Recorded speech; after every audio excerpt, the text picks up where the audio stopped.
আর launch করে ইন্দিরা গান্ধী আমার launch করে ওখানে মেরে বস্তায় পুড়িয়ে রায়মঙ্গল নদীতে ফেলা হয়েছে। কোথায় ফেলা হয়েছে? রায়মঙ্গল নদী। রায়মঙ্গল নদী এইটা। আজ থেকে 45 বছর আগে যে মরিচছাপি গণহত্যাটা, ওটা কি সত্যি? হ্যাঁ সত্যি।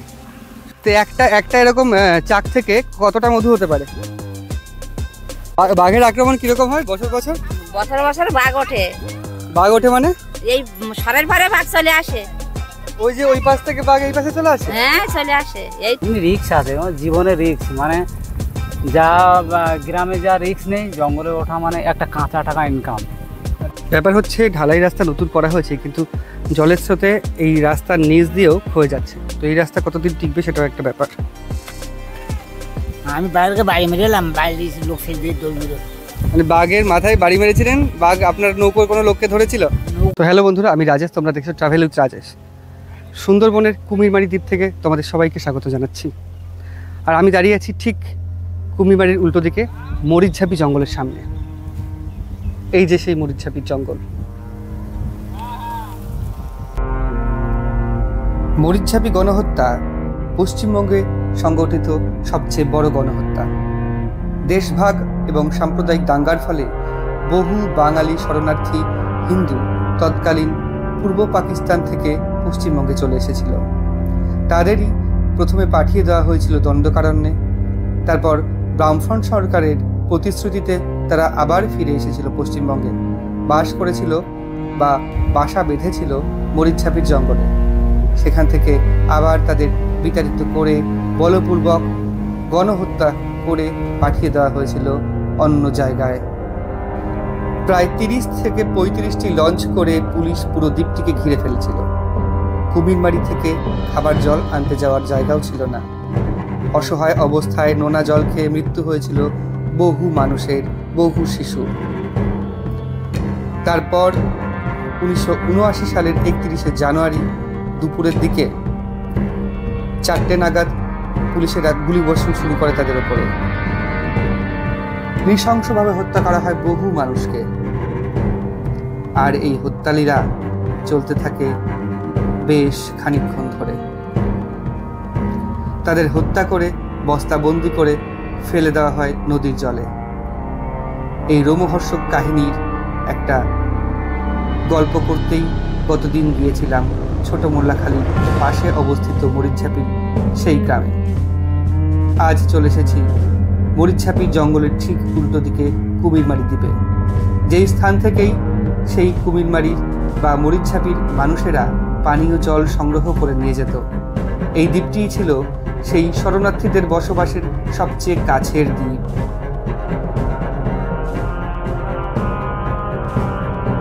তো মরিচঝাপির ইতিহাস তোমরা সকলেই জানো।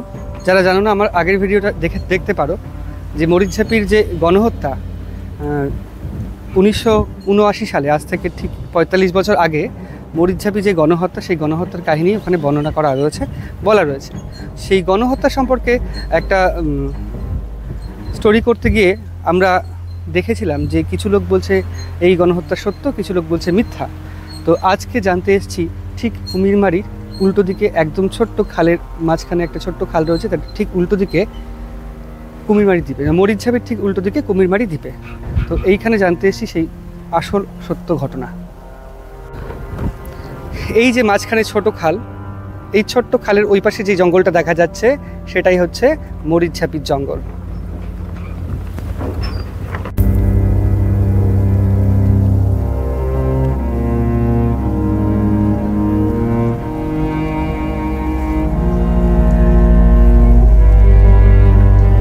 তো এখানকার রাস্তাটা নতুন হয়েছে, রাস্তা থেকে বাড়িটা বেশ খানিকটা নিচু।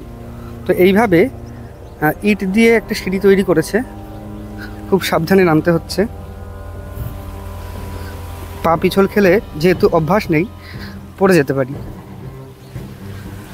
তো এই সেই মরিচঝাপির গ্রাম। কাকিমা ভালো আছেন? না না, ঠিক আছে। তো আপনাদের গ্রামের উল্টো দিকেই তো মরিচঝাপির জঙ্গল। তো শীতকালে বা অন্য কোনো সময় বাঘ ঠাক চলে আসে কি? আসে মাঝে মাঝে। তো আপনাদের ভয় করে না? তো করে, ভয় করে না। আচ্ছা আচ্ছা। তো সামনে কিছু মানুষ পুকুর তৈরি করছেন। এই পুকুর তৈরি করছেন নাকি? আচ্ছা, কি মাছ চাষ করবেন? আচ্ছা আচ্ছা, তো যাই ওনাদের কাছে একটু। তো কাকু এখানে মাটি পুকুর কাটছেন। তো নমস্কার কাকু। তো একটা বিষয় জানার ছিল, আজ থেকে 45 বছর আগে যে মরিচছাপি গণহত্যাটা, ওটা কি সত্যি? হ্যাঁ সত্যি। সত্যি? তা আপনি তার প্রমাণ, মানে আপনি দেখেছেন ওটা? হ্যাঁ দেখি। আপনাদের বাড়ি কি ওপাশে ছিল না এপাশেই? কাদের বাড়ি? না, আপনাদের ওপাশে এপাশেই ছিল তাই তো প্রথম থেকে? তো যারা ওখানে হত্যা করা হয়েছে, যাদের হত্যা করা হয়েছে, তারা কি কেউ পালিয়ে এপাশে এসে বাঁচতে পেরেছিল? হ্যাঁ বেশ বাঁচতে পেরেছি, অনেক বাঁচতে পেরেছি। তারা কি এখানেই থাকেন? এখানে খুব কম থাকে, 2-1 ঘন্টা থাকে। আচ্ছা আচ্ছা আর আচ্ছা। সব চলে গিয়েছে। তো প্রায় কত মানুষকে হত্যা করা হয়েছিল? তাহা অনেক মানুষ। অনেক মানুষকে। তো গত কাজে করে নিয়ে গেলে তো, আচ্ছা যাতে করে নিয়ে গেলে তারপরে আমরা সঠিক জানি। আচ্ছা। তো গতদিন আমরা গেছিলাম ছোট মোল্লাখালীতে, ওখানে বলছে যে এরকম কোনো ঘটনাই ঘটেনি মরিচছাপি হত্যার। না না ঘটেছিল। ঘটেছিল? আচ্ছা আচ্ছা। এখানে কি এরকম কেউ আছেন যে ওইখানে বসবাস করতেন, এপাশে এসে থাকছেন? ওপারে? ওপারে, হ্যাঁ। ওপারে হ্যাঁ এখন আছে। কোন দিকে? এই সাইডে এক ঘর আছে। এক ঘর আছে? এক ঘর। আচ্ছা আচ্ছা, তো অসংখ্য ধন্যবাদ আপনাকে। তো মৌমাছি চাষ হচ্ছে, এই যে মৌমাছি। তা এটা কতদিন আগে এরকম দেওয়া হয়েছে এই মৌমাছিগুলো? 1 মাস হয়ে গেছে। 2-3 বার ঝেড়েছে। তো একটা এরকম চাক থেকে কতটা মধু হতে পারে? 2 কিলো একটা থেকে? বাহ, 2 কিলো বা তার বেশি হয়। তো এখানে পুরো শাড়ি দিয়ে মৌমাছি চাষ চলছে।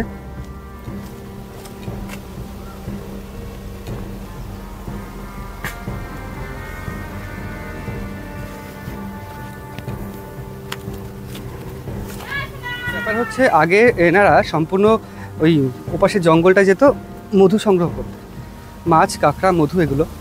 তো এখন এপাশেই মৌমাছি প্রতিপালন করছেন, যাতে জীবনের ঝুঁকি নিয়ে মধু সংগ্রহ করতে না যেতে হয়, আবার মধুর যে যোগানটা সেটাও যাতে ঠিকঠাক রাখা যায়।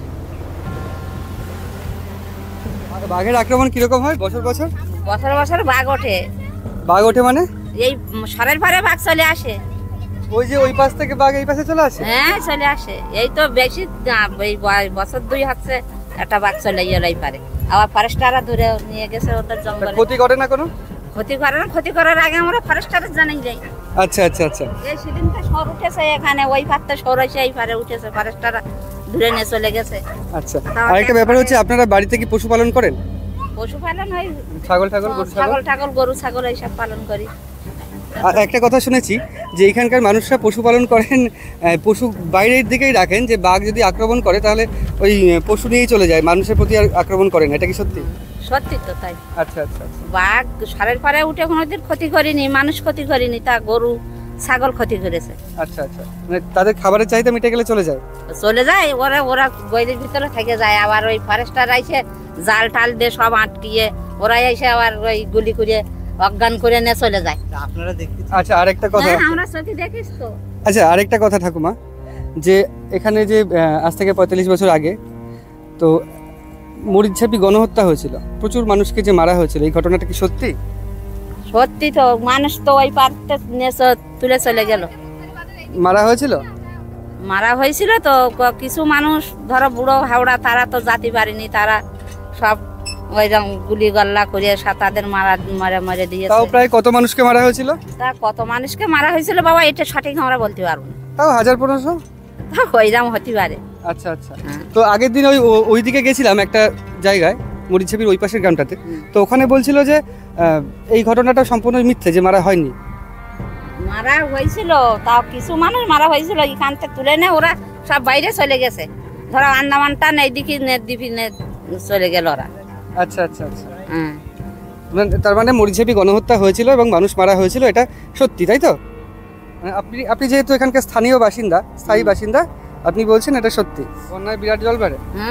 প্রতি বছর হয় বন্যা? প্রতি বছর, গত বছর তো এইসব জায়গায় এখন এই পাড়ের বন্ধ জল গেছে। এই পর্যন্ত জল উঠে গেছিল? হ্যাঁ, এসব বাড়ির ওপর জল উঠে যায়। তো সেক্ষেত্রে তখন কোথায় থাকেন? ওই থাকি উঁচু জায়গায়, এইসব ঘর বাড়িতে তখন যায় না। এই মানে পুরোপুরি বাড়িটা ছেড়ে চলে যান? বাড়ি ছেলে ও হয়তো যখন দেখা যাচ্ছে যে সব ভেঙে চলে যাচ্ছে তখন রাস্তার উপর থাকতে হয়। রাস্তার উপরে থাকতে হয়, তাও কতদিন থাকতে হয়? তা তোমার ওই জল ছুড়ে যায় তো এখানে ধরো ভাটা জোয়ারের ব্যাপার, জল আচ্ছা। ছড়ে গেলে আবার চলে আসি এই না। আচ্ছা আচ্ছা। তা আপনাদের এখানে স্কুল কোথায় রয়েছে কাছাকাছি? আছে তো এখানে কাছাকাছি স্কুল আছে, আইসিসি স্কুল আছে, তারপরে ওই ধর একটা আশ্রম আছে, ওখানে চলে যাই সব। আচ্ছা ঠিক আছে, অনেক ধন্যবাদ আপনাকে। তো ঘটনাটা সত্যি, গতদিন গিয়ে ওখানে জানতে পেরেছিলাম যেটা সেটা নয়, ঘটনাটা সত্যি। সেই দিন গণহত্যা হয়েছিল, যার প্রমাণ গুগলে তো পাওয়াই যায়। দ্য ব্লাড আইল্যান্ড বলে যে বইটি আছে ওটাতেও পাওয়া যায়। এবং এতদিন ধরে শুনে আসছি এই গণহত্যাটা হয়েছিল 1979-তে, কিন্তু গতদিন ওই ছোটো মোল্লাখালী ওর পাশে যে মরিচঝাপির গ্রামটা রয়েছে ওখানে গিয়ে জানতে পেরেছিলাম এক দুজন মানুষের কাছে যে না, এটা মিথ্যে কথা। সেই অনুসন্ধিৎসা মনের মধ্যে রয়ে গেছে যে না, এটা এখানে এসে জানবো। তো আমরা চলে এসেছি সেই কুমিরমারি দ্বীপে, এবং কুমিরমারি দ্বীপেই কিন্তু পানীয় জলের জন্য সেই মরিচঝাপির মানুষেরা আসতো। তো মরিচঝাপিতে পানীয় জলের ব্যবস্থা ছিল না, তারা কিন্তু কুমিরমারি থেকেই পানীয় জল নিত। তো কুমিরমারি এই দ্বীপের দ্বীপবাসীরা এটা ভালো বলতে পারবে, তারা কিন্তু বলছে গণহত্যা সংগঠিত হয়েছিল।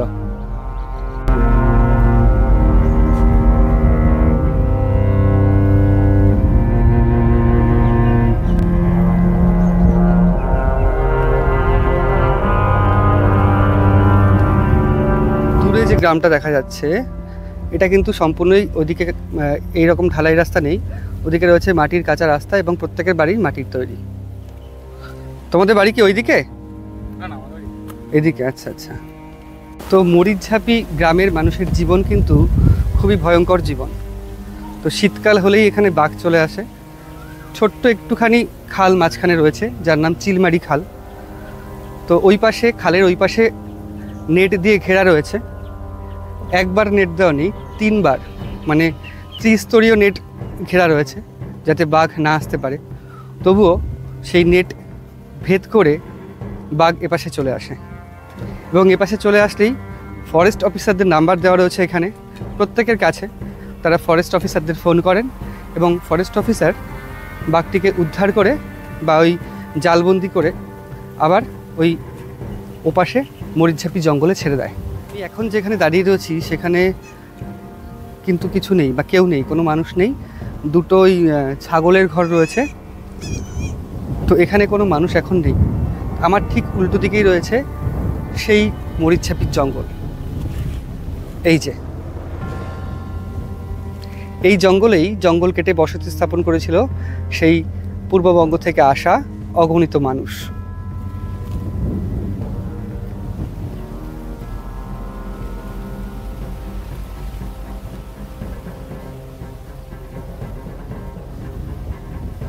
আর এই জঙ্গল থেকেই কিন্তু এই চিলমারি খালের পাশ থেকে কিন্তু পুরো মরিচঝাপিটাকে ঘিরে রেখেছিল তৎকালীন বামফ্রন্ট সরকারের পুলিশ, এবং ঘিরে রেখে কথিত আছে বা প্রমাণ সাপেক্ষ, এটা প্রমাণ সাপেক্ষ নয়, প্রমাণিত যে অসংখ্য মানুষকে হত্যা করে এই চিলমারি খালে ফেলে দেওয়া হয়েছিল এবং মরিচঝাপির ওই জঙ্গলটাকে সম্পূর্ণ মানবশূন্য করে দেওয়া হয়েছিল।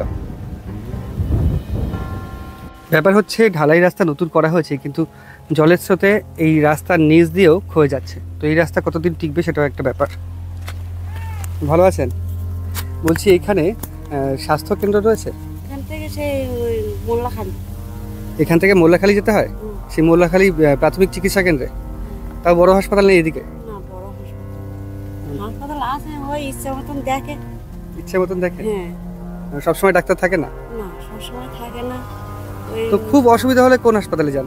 আমাদের বেশি অসুবিধা হলে ওই কলকাতার দিকে যায়, ক্যানিং থেকে এই লাইনে যায়। ক্যানিং এর দিকে যান?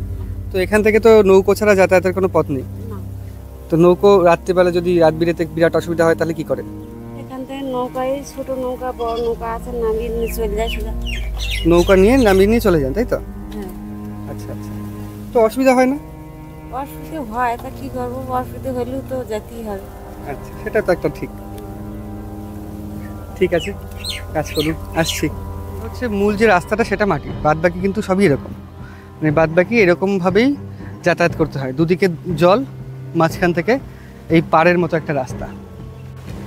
তো এই রাস্তা দিয়েই এই যে গ্রামের মানুষেরা কিন্তু এই রাস্তা দিয়ে যাতায়াত করেন। তো সেক্ষেত্রে ভ্যান বা ইঞ্জিন ভ্যান তো এই রাস্তায় ঢোকেই না, বাইক অনেকটা উঁচু, বাইক নিয়ে যেতে পারে না, তো সাইকেলই একমাত্র ভরসা এখানে। আর একটি মাটির বাড়ি, লোহার শিক দেওয়া রয়েছে, কিন্তু মাটির বাড়ি তো আবার লোহার শিক দেওয়া। এটা অ্যাকচুয়াল রান্নাঘর, পাইপ দেখে বোঝা গেল। আর এই বাড়িটা সেই ট্র্যাডিশনাল হাউসের মতো, মানে পুরো মাটির পাঁচিল দিয়ে ঘেরা, বাড়িও মাটির এবং পাঁচিলও মাটির। তো নমস্কার, রান্না করছেন নাকি? ও, তো আপনাদের এখানে শীতকালে ওইদিকে শুনেছি বাঘটাক আসতো আগে, এখনও আসে, আর আসলে তো ওরা, যেটা শুনলাম আর কি, ওদের কাছে বন দপ্তরে খবর দেয়, নিয়ে যায়। এদিকে আসে নাকি? এদিকে আসে না? আচ্ছা আচ্ছা। তো এইদিকে স্বাস্থ্য ব্যবস্থাটা দেখলাম বেশ অনুন্নত, মানে শরীর টরীর খারাপ হলে আপনাদের তো ক্যানিং যেতে হয়, তো সেক্ষেত্রে ক্যানিং যেতে অসুবিধা হয় না? না, ক্যানিং যেতে হয় বলতে সবসময় তো ক্যানিং যায় না। এখানে ছোট মোল্লাখালী আমাদের পিএইচসি আছে, ওখানে নিয়ে চলে যায়। ছোট মোল্লাখালী তো তাও এখান থেকে নৌকা পার হয়ে যেতে হয়? হ্যাঁ, নৌকা পাড়ে যেতে কেউ গাড়ি করে নিয়ে যায়, রিজার্ভ গাড়ি। এখন রাস্তাঘাট সব ভালো হয়েছে, এখান থেকে ছোট মোল্লাখালী গাড়ি করে যাওয়া যায়? হ্যাঁ, একদম টোটো এখান থেকে যাবে খেয়াঘাটে, ওখান থেকে খেপে ওখান পারেও গাড়ি আছে।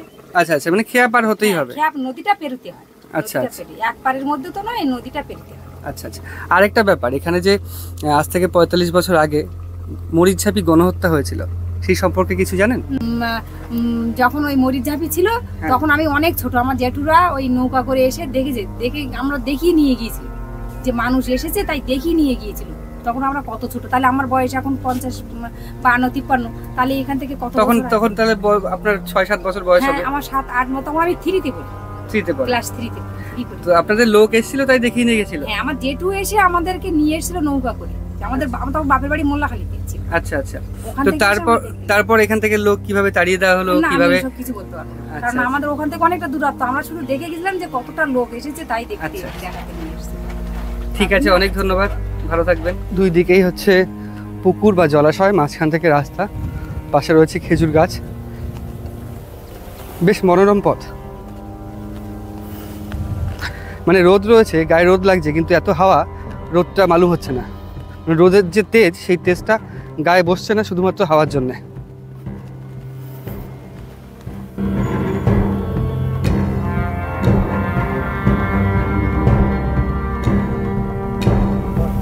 তো নমস্কার কাকু, ভালো আছেন? আচ্ছা, একটা বিষয় জানার ছিল, যে আজ থেকে 45 বছর আগে যে মরিচঝাপি গণহত্যা, সেই সম্পর্কে যদি কিছু বলেন। গণহত্যা সম্পর্কে আমি খুব বেশি বলতে পারবো না, যতটুকু জানেন। তবে মোট আছে গণহত্যার কাণ্ডটা তো মানে সরকারিভাবে ওদের ধরে টরে নিয়ে গেছিল, এই আর কি। হ্যাঁ, সরকারিভাবে ধরে নিয়ে গেছিল এবং গুলি করে মেরেও তো ফেলে দেওয়া হয়েছিল। এটা তো অনেক ফেলেছে, সহজে কেউ কোনো কিছু ধরতে দেয়? তাও প্রায় 1-1.5 হাজার তো হবে নাকি? যে মানুষদের মেরেছিল তাদের সংখ্যা প্রায় 1-1.5 হাজার হবে?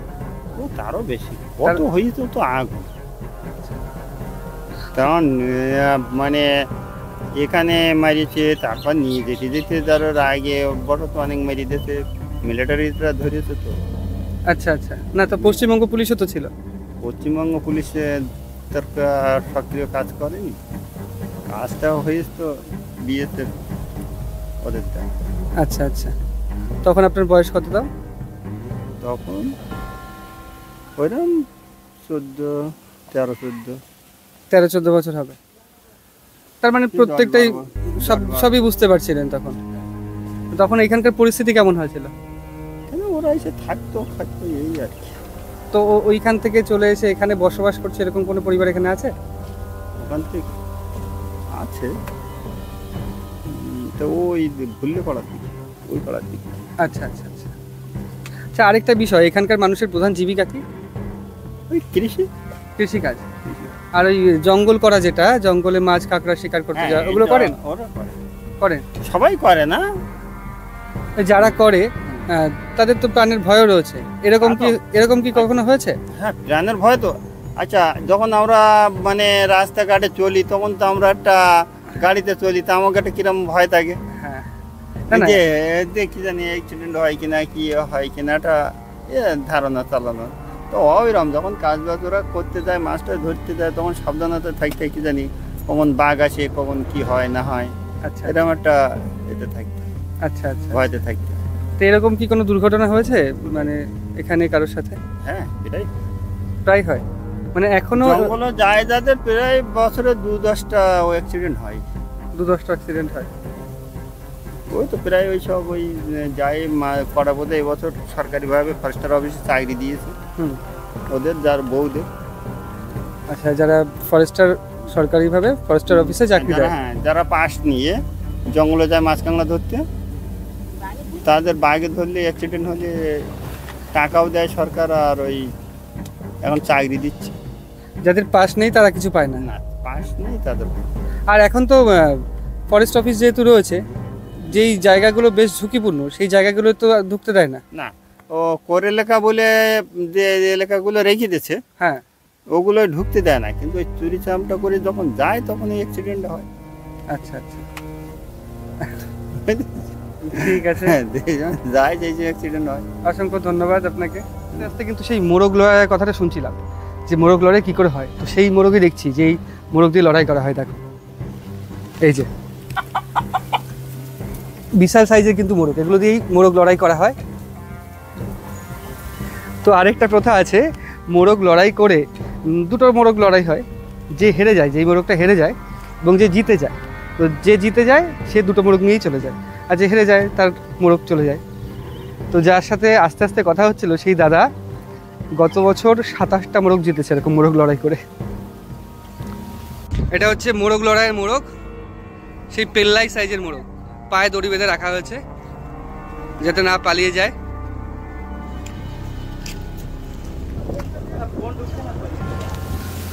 তো এখানকার মানুষের ল্যাট্রিনের অবস্থা এই, ওপরে তো খোলা আর সামনে এরকম একটা পর্দা দেওয়া।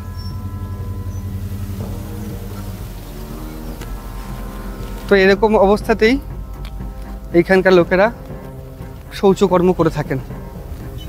কি সুন্দর কৃষ্ণচূড়া হয়ে আছে।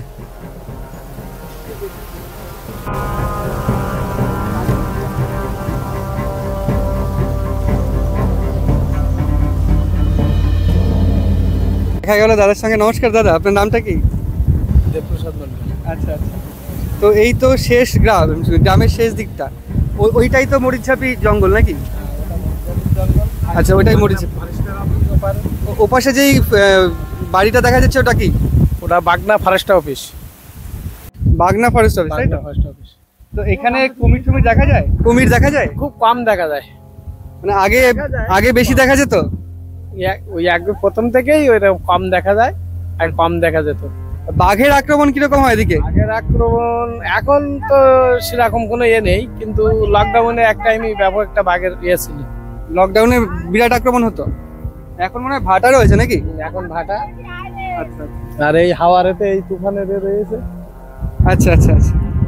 তো ঠিক আছে, ওটা হচ্ছে বাগনা ফরেস্ট। যে বাগনা ফরেস্টের কথা আগের ভিডিওতে কাকু বলেছিল, ওটাই হচ্ছে সেই বাগনা ফরেস্ট। আর এই ফরেস্টের পেছন দিক দিয়েই এই পুরো অঞ্চলটা দিয়েই সেই যারা উদ্বাস্তু তাদের বসবাস ছিল।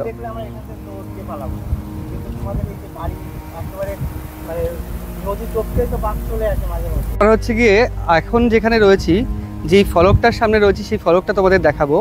এই ফলকটা হচ্ছে গিয়ে ভারতীয় আন্তর্দেশীয় জলমার্গ প্রাধিকরণ, ওই জাহাজ মন্ত্রণালয়, যেটা হচ্ছে কুমিরমারি বাগনা ফরেস্টের মধ্যে পড়ে। দেখো তোমরা,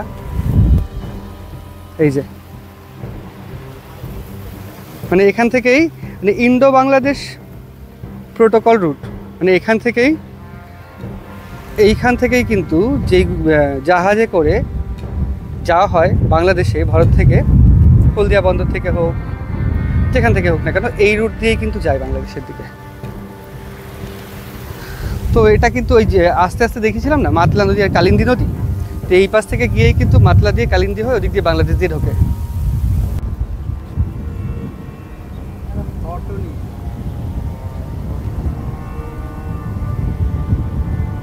তো দাদু কেমন আছেন? ধরতে হবে না। আসলে প্যারালাইসিস বুঝলেন। ও, আপনি কি এখানে প্রথম থেকেই বসবাস করেন? আচ্ছা আচ্ছা। যে আপনার তো এখন শরীর খারাপ, আগে কি কাজ করতেন? ওই জঙ্গলে একটা মধু কাটতাম। জঙ্গলে গিয়ে মধু কাটতেন? তা কোনোদিন বাঘের সম্মুখীন হয়েছেন? হ্যাঁ, কতবার? একবার। একবার? তখন কি মনে হয়েছিল, মানে মনের ভেতরটা কেমন হয়েছিল? কিচ্ছু হয় না, কিচ্ছু হয়নি? আমি বাইরে বাড়ি মেরে এলাম, বাইরে লোক ফেলবে দৌড় মেরে। মানে বাঘের মাথায় বাড়ি মেরেছিলেন? বাঘ আপনার নৌকোর কোনো লোককে ধরেছিল? নৌকায় না, ওই জঙ্গলে উঠে। জঙ্গলে লোককে ধরেছিল, বাঘকে বাড়ি মেরেছিল এবং সে ছেড়ে দৌড়েছে। বিরাট সাহসের পরিচয় দেখিয়েছেন আপনি। মানে আমরা তো বাঘ দেখলেই পালাবো, আপনি কিন্তু বিরাট সাহসের পরিচয় দেখিয়েছেন। তাও কত বছর আগেকার কথা বলছেন? বছর 5-এর আগের কথা। বছর 5 আগের কথা? তো বেশি দিন হয়নি তো। বাহ, খুব সাহসী মানুষ আপনি, ভালো থাকবেন।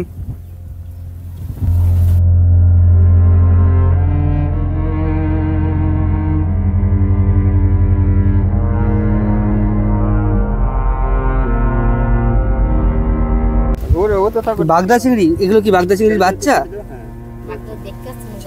হ্যাঁ হ্যাঁ, দেখা যাচ্ছে না, ঠিক ঠিক ঠিক। হ্যাঁ হ্যাঁ হ্যাঁ, এবার আপনি একটুখানি সরে আসেন, আলো বলে দেখা যাবে। ও আচ্ছা আচ্ছা, এখানে রয়েছে না? এই তো এই পাশের দিকগুলোতে। হ্যাঁ, বাগদা চিংড়ির বাচ্চা, এগুলো কিনেছেন নাকি? ছাড়বেন কোথায়? ওরা ধরেছে, আমি কিনবো, ছাড়বো ধামাখালি। ধামাখালি ছাড়বেন? ও আচ্ছা আচ্ছা আচ্ছা। তো বাগদা চিংড়ির বাচ্চা দেখতে কিন্তু একদম পুরো সুতোর মতো। তো চিংড়ি মাছের বাচ্চা দেখতে একদম এইটুকু সুতোর মতো। এগুলো ছাড়বেন, এখন কিনে এনেছেন, ছেড়ে বড় করে বিক্রি করবেন। তো বিশাল হাওয়া দিচ্ছে, শব্দ কতটা শোনা যাচ্ছে বলতে পারছি না, প্রচণ্ড হাওয়া দিচ্ছে। নদীর জলে সূর্যের কিরণ পড়ে পুরো ঝিকিমিকি করছে।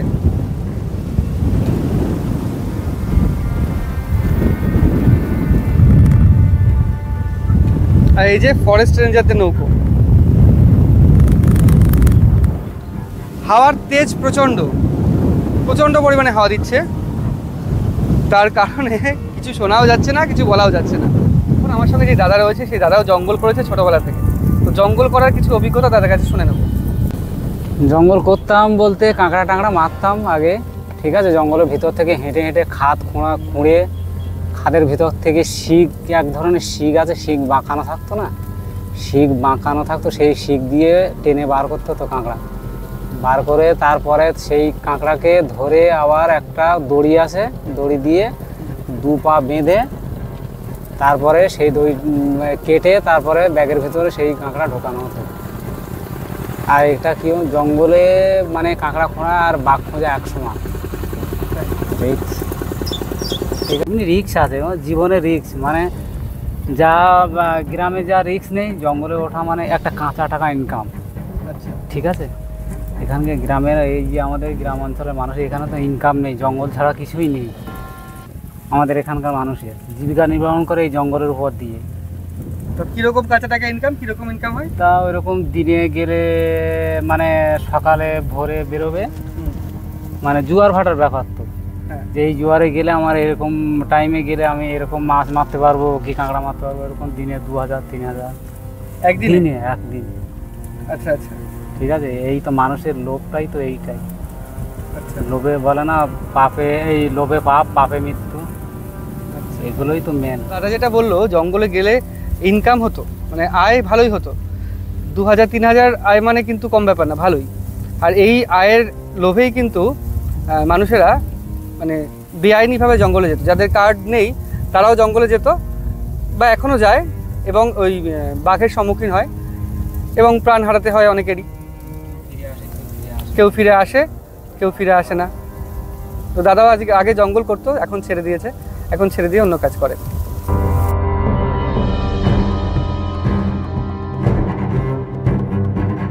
তো মরিচঝাপি সম্পর্কিত গত ভিডিওতে যেই না পাওয়াগুলো থেকে গেছে, যেই অপূর্ণতাগুলো রয়েছে, সেই অপূর্ণতা পূর্ণ করতে কিন্তু এই কুমিরমারিতে আসা।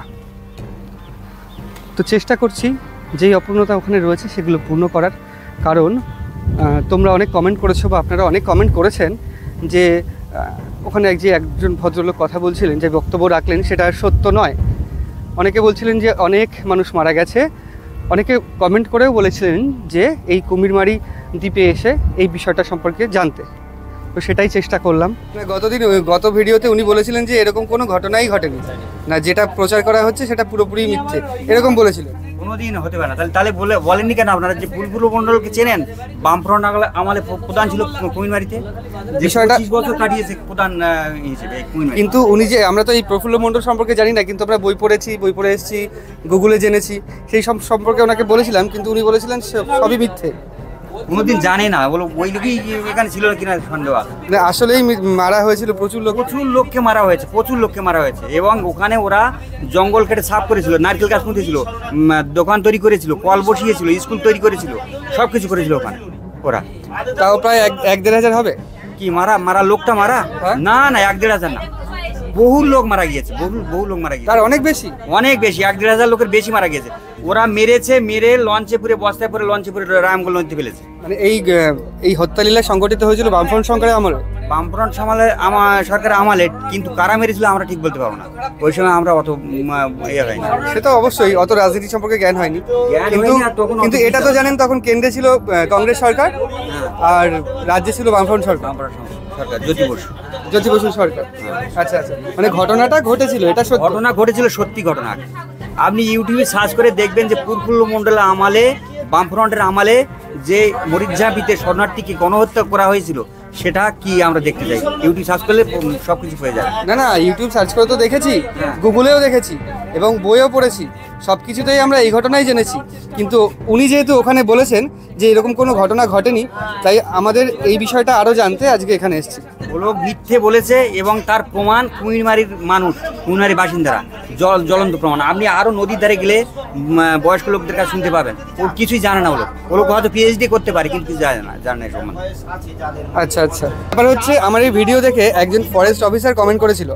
ওনার তখন 20 বছর বয়স, উনি ফরেস্ট গার্ড ছিলেন এখানে। তো উনি এখন রিটায়ার্ড, এখন কলকাতায় উনি সেটেল আছে। তো উনি আমার ভিডিও দেখে কমেন্ট করেছিলেন যে সত্যি এই ঘটনাটা ঘটেছিল, এবং তাই এই সত্যি ঘটনা জানতে কুমিরমারি আসা উচিত। তার জন্যই কিন্তু আমরা এসেছি এখানে। সত্যি ঘটনা, সে সত্যি কথা বলেছে, কারণ তার 20 বছর বয়স যখন, সে অবশ্যই সবকিছু জানে ওইখানকার ঘটনা। এখন তার বয়স হচ্ছে 85 বছর। উনি একটা ভিডিওতে কমেন্ট করে নিজেই বলেছিলেন। তো এই হচ্ছে ব্যাপার। উনি তখন চাকরি পেয়েছিলেন প্রথম, এবং ফরেস্ট রেঞ্জার হিসেবে, ফরেস্ট গার্ড হিসেবে এখানে পোস্টিং ছিলেন। আশ্চর্য ঘটনা, কুমিরমারি স্থানীয় বাসিন্দা ছাড়া উনি জানেন না কি করে, যে উনি তো পিএইচডি করেছেন, উনি কি করে জানেন না? ছোট মোল্লাখালীতে বাড়ি।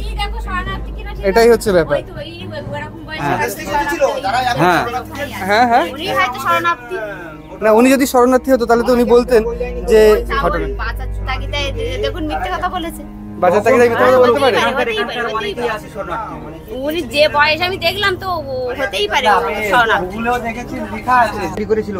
তারা নৌকা তৈরি করতো, এই পার থেকে কলমি শাক, হেঞ্চা শাক, থালকুড়ি শাক, এই সময় তার পরিবর্তে তারা কাঠ দিয়ে যেত এই পারে, তারা বিনি পয়সায় নিয়ে যেত না। ওরা মিথ্যে কথা বলেছে, জানে না। তাই লোকজনরা একজন না, কিন্তু এরকম 50 জন ওরা জানে না, কিছুই জানে না। বলছে বইতে নাকি ইতিহাস নাকি বিকৃত করা। আমি ইউটিউবে সার্চ করে দেখুন, ফুলপুর মণ্ডলের আমলে যে শরণার্থীরা এসেছিল এইখানে, তারা কিভাবে মরেছে, নির্যাতন হয়েছে। একটা মহিলা, সে তার বাচ্চা, 3টে বাচ্চা, সে গুলি হচ্ছে, সে গাছের আড়ালে রেখে রাতটা কাটিয়ে এপারে চলে এসছে। এসে ফুলপুর মণ্ডলকে বলছে যে আজকে রাত্রে গুলি হয়েছে, আমার বাচ্চারা কিছু খেতে পারেনি। আর লঞ্চ করে, ইন্দিরা গান্ধী আমার লঞ্চ করে ওখানে মেরে বস্তায় পুরে রায়মঙ্গল নদীতে ফেলা হয়েছে। কোথায় ফেলা হয়েছে? রায়মঙ্গল নদী, এটা সামনে দিয়ে ফিস দিয়ে ওনারা তৈরি করতেন। মানে পেরেক বাঁধে নৌকা তৈরি করে, নৌকা জলি বাঁধে নৌকা, এই পদ্ধতি আবিষ্কার করেছিল ওরাই করেছিল। আর ওখানে নাকি নৌকা তৈরি স্কুল করেছিল। হ্যাঁ, নৌকার স্কুল, এমনি বাচ্চাদের স্কুল, বড়দের স্কুল করেছিল। আবার হাট করেছিল নাকি? হ্যাঁ, হাট করেছিল। এখান থেকে কলমি শাক, হেলাঞ্চো শাক, থানকুড়ি শাক, এই সমস্ত শাক নিয়ে যেত। বিনিময়ে আমাদেরকে কি দিয়ে যেত জানেন? কাঠ দিয়ে যেত। ওরা ফ্রি নিয়ে যেত না, ওরা কাঠ দিয়ে যেত। যে বাড়ি থেকে নিয়ে যেত, তাদের বাড়িতে তাল হয়ে গেছিল এই সমস্ত কাঠ। আর হচ্ছে গত মরিচঝাপির ভিডিওতে এত কন্ট্রোভার্সি হয়েছিল, যার জন্য আজকে আসা, এবং সেটা কিন্তু ক্লিয়ার হয়ে গেল। তোমরা এইখানকার মানুষদের মুখেই শুনতে পারলে আসল সত্য ঘটনাটা। বেশিরভাগ ছিল হচ্ছে নিম্নবর্গের হিন্দু। নিম্নবর্গের হিন্দু বেশি ছিল। নিম্নবর্গের। তা ওরা যেই শহর বা গ্রামটা গঠন করেছিল, তার সম্পর্কে যদি কিছু বলো। আমি গল্প শোনা জাস্ট, তাছাড়া কিছু বাপ ঠাকুরদাদের কাছে গল্প শোনা জাস্ট। আমি তো তখন কিছু জানি না বা এসব কিছু বলতে পারি না। গল্প কি শুনেছেন সেটাই বলুন। এই যে তাদের মেরে এই নদীতে বস্তা ভরে দেওয়া হয়েছিল, বা খাওয়া টাওয়া সব কিছু বন্ধ করে দেওয়া হয়েছিল, এরকম জল ফল খাদ্য পানীয় সব কিছু বন্ধ করে দেওয়া হয়েছিল তাদের ধরার জন্য, এই ধরনের আর কি, তাছাড়া অন্য কিছু না। তবে তাদের মারা হয়েছে এটা সঠিক, তাদের মারা হয়েছে এটা সঠিক 100 যতটা তুলে নিয়ে জানা হয়েছে সেন্ট্রাল থেকে, তার থেকে বেশি মেরে দেওয়া হয়েছে। এই হলো মরিচঝাপির আসল ইতিহাস। মরিচঝাপির আসল ইতিহাস জানলাম কুমিরমারি দ্বীপ থেকে। তো এক ভয়ানক মর্মান্তিক কাহিনী, এক কি বলবো, একটা প্ল্যান বা সংগঠিত সন্ত্রাসের বলি এই মানুষগুলো। ইতিহাস বদলানো যায় না। গুগলে দ্য ব্রড আইল্যান্ড বইয়ে যা রয়েছে, এখানকার মানুষ কিন্তু সেই একই কথা বলছে। তো এই হলো আজকের উপস্থাপনা। ভালো লাগলে ভিডিওটা লাইক করো, চ্যানেলটি যারা নতুন আছে সাবস্ক্রাইব করো এবং সঙ্গে থাকো। দেখা হচ্ছে পরবর্তীতে একটা নতুন ভিডিওতে। ততদিন ভালো থেকো, টাটা।